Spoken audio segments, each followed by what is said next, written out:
Sa ibang balita, naniniwala si PHIVOLCS Director Renato Solidum na mahalagang maituro sa mga estudyante ang mga nararapat na paghahanda para sa anumang kalamidad na posibleng tumama sa bansa.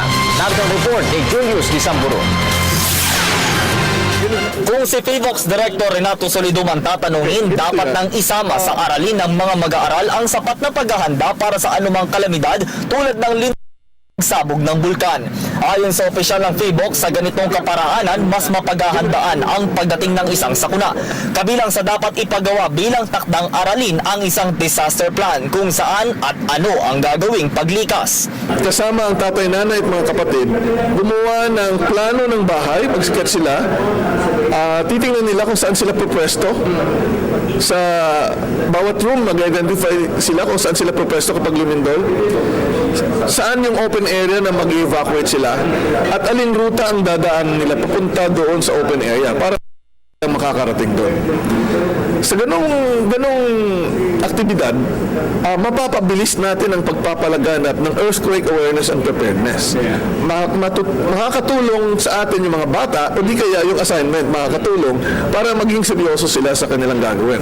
Una nang inilabas ng ahensya sa pakikipagtulungan sa National Disaster Risk Reduction and Management Council ang West Valley Fault Atlas na naglalaman sa mga lugar na daraanan ng fault system.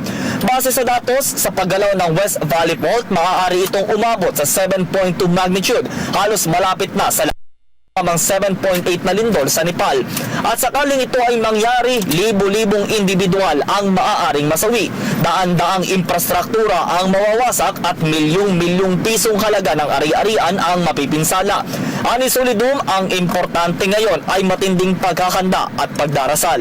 So very involved ngayon yung mga parents. So you educate the kids, you educate the parents and the family. Madali lang yan kasi sa eskwelahan na alam na ng mga guro kung paano gumawa ng mga earthquake evacuation plan. Right?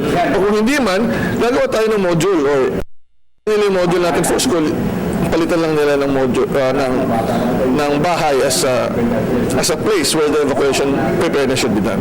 Kabilang sa mga madadaanan ng lindol ang ilang bahagi ng lungsod Quezon, Marikina, Makati, Pasig, Taguig at Muntinlupa, maging ang mga lalawigan sa Central at Southern Luzon. Para sa Telebisyon ng Bayan, ako si Julius Disamburo.